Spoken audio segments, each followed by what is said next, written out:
देश को एक सूत्र में पिरोकर रखने की काबिलियत, आजमाई हुई काबिलियत अगर इस किसी में है, हमारे नेतृत्व में, हमें इस बात का गर्व है। जब मैं कहता हूं हमें गर्व है, तो आप जो बार बार कोशिश कर रहे हैं G3 G23 पता नहीं क्या क्या ये बोल रहे हैं, उन सबको गर्व है, हम सबको गर्व है। कल की बैठक की अगर रेजोल्यूशन आप देखेंगे तो उसमें सब कुछ तय है, स्पष्ट है कि हम सब इसीलिए तो खेड़ा जी मैंने पूछा था, मिलकर इसीलिए तो मैंने पहला सवाल पूछा था सर, और सरकार की शहनशाहगिरी के खिलाफ हम मोर्चा खोलेंगे, मजबूती से खोलेंगे और आपको चौंकाने वाले सर वो रेजोल्यूशन देख के ही तो मैंने पहला सवाल पूछा था कि भाई ये मैच फिक्स था क्या, जिस पर आपने बॉल उनकी तरफ घुमा दी थी। अभी ठीक, वापस आऊंगा फिक्सिंग का काम जय शाहजहां और नहीं, वापस आऊंगा सर, बिल्कुल वापस आऊंगा, तब बोलिएगा। संबित पात्रा लगातार मुस्कुरा रहे हैं, क्यों मुस्कुरा रहे हैं सर? राहुल गांधी अध्यक्ष बने कि सोनिया गांधी बने कि प्रियंका गांधी बन जाए या अगली पीढ़ी से कोई बने संबित पात्रा, इसके लिए बीजेपी को सोशल मीडिया पे ट्रेंड चलाने की क्या जरूरत है?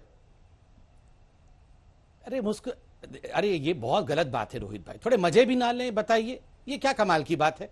टेंशन किसी को लेना नहीं चाहिए। देखिए उनके घर में जो चल रहा है वो हम सब देख रहे हैं, हम थोड़े भी मजे ना लें।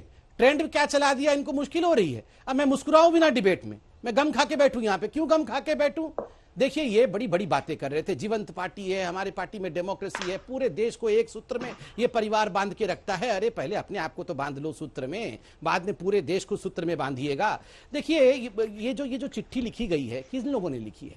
ये जो चिट्ठी कल लीक हुई है, किन लोगों ने लीक किया है? कल जो वर्चुअल मीटिंग हो रही थी, अहमद पटेल को क्यों वर्चुअल मीटिंग के बीच में कहना पड़ा कि मुझे तो एक इंक्वायरी कमेटी बैठाना पड़ेगा कि ये वर्चुअल मीटिंग की सारी कंटेंट कौन लीक कर रहा है? ये बताइए, वहां बीजेपी वाला बैठ के कर रहा था क्या? और अभी मैं यहाँ पे कांग्रेस पार्टी के प्रवक्ता को सुन रहा हूँ, वो तो 12 परिवार फलाना ये वो, मैं जान रहा हूँ कि कांग्रेस में अध्यक्ष क्यों नहीं बन पा रहे हैं। ये सारे के सारे लोग तो नागपुर में बैठ के खिड़की से ताका झाकी कर रहे हैं, तो इनके पास टाइम ही कहाँ है, अपने घर को संभालने का टाइम ही कहाँ है?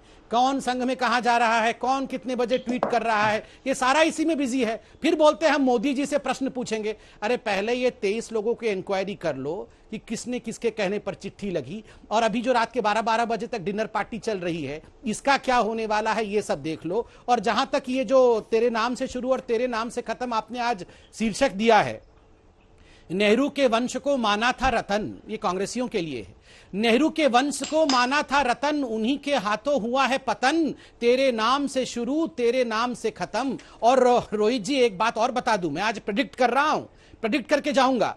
तेरे नाम से शुरू तेरे नाम से खत्म, अलान से शुरू एंटोनियो पे खत्म। तेरे नाम से शुरू तेरे नाम पे खत्म, अलान से शुरू एंटोनियो पे खत्म। अब ये बोलेंगे आपकी अलान कौन है? अलान ऑक्टेवियो ह्यूम, A.O. ह्यूम, 1885 में कांग्रेस पार्टी उसने शुरू किया था, और अब अलान से एंटोनियो तक का सफर ये कंप्लीट हुआ है। तेरे नाम से शुरू तेरे नाम पे खत्म, विदेश से शुरू होकर विदेश में ये खत्म होगा। मैं आपको आज लिख के बता रहा हूं, तो मैंने आपको आप ही के एक डिबेट में आज से ठीक, ये तो 2012 से बता रहे हैं। मैंने आप कांग्रेस मुक्त भारत का नारा कब दे दिया था? तो ये तो होते, और कांग्रेस मुक्त भारत तो हो ना हो, लेकिन कांग्रेस युक्त बीजेपी जरूर बना लिया आपने।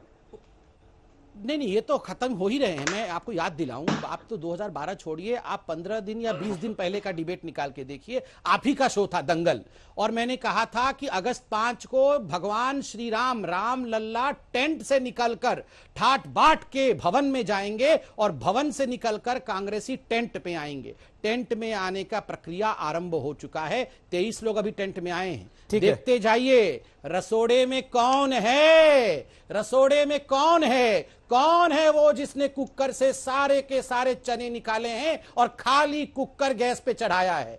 राहुल ही राशि है। ओके, राहुल ही राशि है, मैं बता रहा हूं, इनकी राशि खराब है। पवन खेड़ा जी रोहित, ग्रुप 23, आपकी पार्टी के नेता भी ग्रुप 23 कह रहे हैं उसको। उन्होंने चिट्ठी में लिखा कि एक मजबूत विपक्ष चाहिए। क्या यह माना जाए कि इन सबको लगता नहीं कि राहुल गांधी या सोनिया गांधी के नेतृत्व में विपक्ष मजबूत है? उनको लगता है ये कमजोर नेता है? पहले तो मैं आपसे एक गुजारिश करूंगा रोहित जी कि मेरे दोस्त संबित पात्रा को कहें, इनकी पूरी सरकार, पूरा कैबिनेट तो कांग्रेस में ताक झाक करे रहता है। सुबह से शाम तक राहुल गांधी के एक ट्वीट पे पूरा कैबिनेट सड़क पर आ जाता है। वो सब छोड़िए और आप भी संबित पात्रा जी रसोड़े से बाहर निकल के पेट्रोल के दामों पर जरा देख लीजिए, छोटे व्यापारी की मुसीबत को जरा देख लीजिए, कोरोना का कहर जरा देख लीजिए, चीन ने कब्जा कर लिया इतना बड़ा, उस पर जरा कुछ टिप्पणी कर लीजिए। थोड़ा सा रसोड़े से बाहर आने का समय अब आपके लिए भी आ गया है संबित पात्रा जी। कब तक रसोड़े में अपनी जान गंवाते रहोगे? बाहर आइए रसोड़े से और देश की तरफ जरा देखिए। नेतृत्व को किसी ने चुनौती नहीं दी थी। ये पत्र का प्रपत्र जो ये पढ़ रहे हैं, ये तो ऐसे पढ़ रहे हैं जैसे इन्होंने लिखा। ऐसी कोई बात उस पत्र में कतई नहीं थी कि नेतृत्व को किसी ने चुनौती दी। अपने अपने सुझाव उन्होंने दिए कि कैसे कांग्रेस को मजबूत किया जाए। उसमें ये चटकारे ले लें, इनका समय गुजर रहा है, गुजरने दीजिए, हमें कोई आपत्ति नहीं है, मुस्कुराएं, हमें तो इनका मुस्कुराता चेहरा भी अच्छा लगता है, उसमें कोई दिक्कत नहीं है। हम यूं थोड़े हैं कि बीजेपी मुक्त भारत कर दें, हमें नहीं चाहिए बीजेपी मुक्त भारत। बीजेपी रहे, इस देश में रहे, विपक्ष की भूमिका अच्छी निभाती है, विपक्ष में रहे, ये हम बिल्कुल सुनिश्चित कर देंगे कि जहां जिसका काम उसी को साजे और करे तो जूता बाजे, जूते बजी रहे। देख लीजिए, आप विपक्ष के लिए उपयुक्त हैं और हम सत्ता के लिए उपयुक्त हैं, और ये हो जाएगा क्योंकि देश भी ये समझ रहा है। मैं बचपन में सुनता था, लोग कहते थे कि साहब, मैं प्रचार करता था कांग्रेस का, बहुत छोटा था, स्कूल में था। एक लाला जी की दुकान पे गया, लाला जी ने कहा कि देखो साहब, हमारे तो बुजुर्ग ये कहते हैं कि हम बीजेपी को सपोर्ट करेंगे और कांग्रेस को वोट करेंगे। बड़ी अच्छी बात। मेरे को उस वक्त तो गुस्सा आया, बीजेपी को सपोर्ट कैसे करोगे? उन्होंने कहा नहीं, सुनो, इधर बैठो।